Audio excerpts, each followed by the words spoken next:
Hi students, पिछले class में हम लोग पढ़ लिए थे कि ग्लूकोज में कौन सा क्रियाशील समूह उपस्थित रहता है।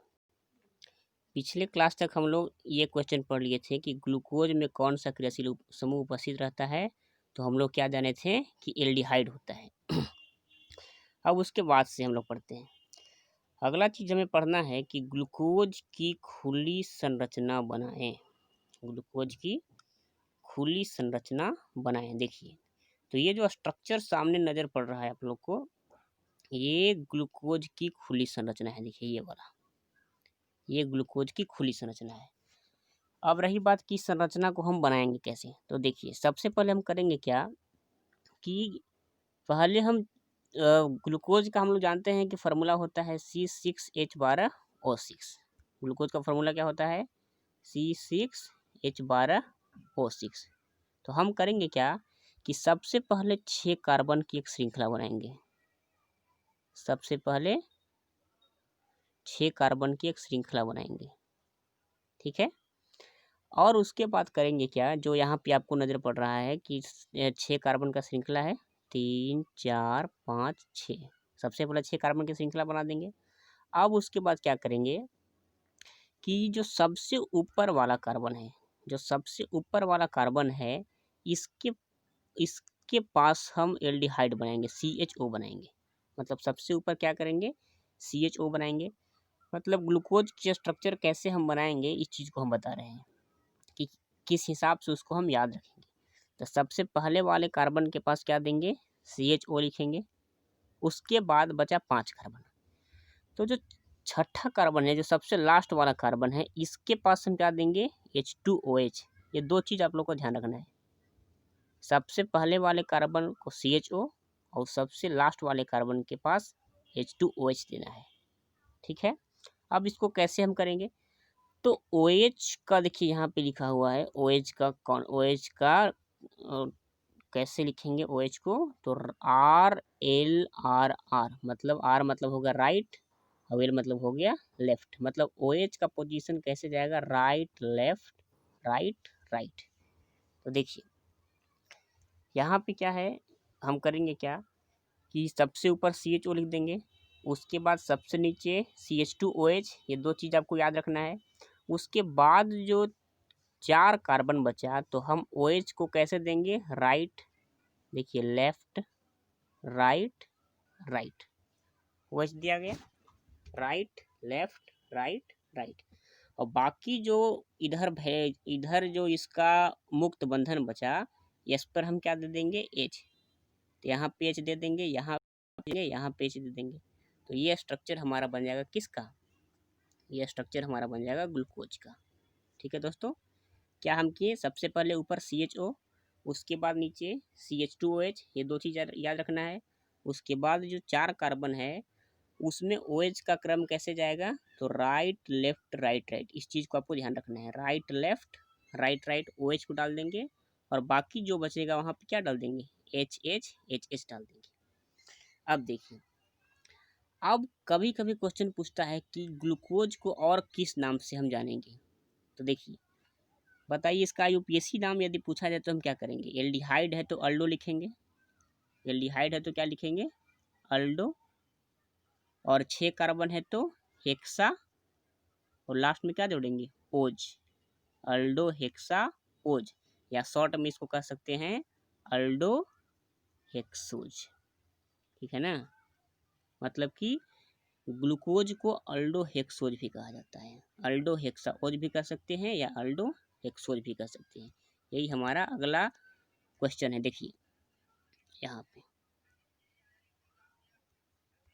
देखिए, ग्लूकोज को और किस नाम से जाना जाता है, तो ग्लूकोज को हम क्या कहेंगे, अल्डो हेक्सोज कहेंगे। ऑप्शन सी हो जाएगा, अल्डो हेक्सोज। कीटो पेंटोज तो होगा नहीं, अल्डो पेंटोज तो होगा नहीं, और अल्डो हेप्टोज तो होगा नहीं। ग्लूकोज को और किस नाम से जाना जाएगा, अल्डो हेक्सोज से। अब देखिए अगला क्वेश्चन, बहुत इंपॉर्टेंट क्वेश्चन। ये क्वेश्चन कई एक बार पूछा है, ग्लूकोज में कायरल कार्बन की संख्या कितनी होती है। ग्लूकोज में कायरल कार्बन की संख्या कितनी होती है, मोस्ट इंपॉर्टेंट क्वेश्चन है ये, कितना होता है। तो देखिए कायरल कार्बन हम क्या समझे थे कि वैसा कार्बन जिसकी चारों संयोजकताएं अलग अलग ग्रुप द्वारा जुड़ा हो। यहाँ कोई ए ग्रुप है तो यहाँ ये नहीं रहना चाहिए, कोई दूसरा ग्रुप रहेगा बी, यहाँ सी, यहाँ डी। ठीक है, मतलब कि चारों का चारों ग्रुप क्या हो, अलग रहना चाहिए, तभी उस कार्बन को हम क्या कहेंगे, कायरल कार्बन कहेंगे।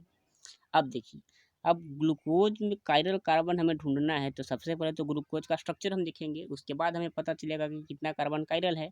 इसके लिए हम ग्लूकोज के स्ट्रक्चर में आते हैं। देखिए, ये हमारा ग्लूकोज का स्ट्रक्चर है। इसमें पहले ये बताइए कि जो ऊपर वाला कार्बन है ये कायरल कार्बन हुआ कि नहीं होगा। ये कायरल कार्बन नहीं होगा। कैसे नहीं होगा, क्योंकि देखिए ऊपर वाला जो कार्बन है यहाँ पे क्या है, एक O है और एक H है। अब बताइए, इसके पास, इस कार्बन के पास तो चार ग्रुप ही नहीं है इसके पास। और नीचे क्या है, नीचे हमारा है C है, OH है, इधर H है और इधर नीचे है। तो इस कार्बन के पास यदि देखा जाए तो इसके पास तो तीन ही ग्रुप है, एक ग्रुप यहाँ, एक ग्रुप यहाँ और एक ग्रुप यहाँ। चार ग्रुप तो है ही नहीं। ये तो कायरल कार्बन का कॉन्सेप्ट को फॉलो ही नहीं कर रहा है।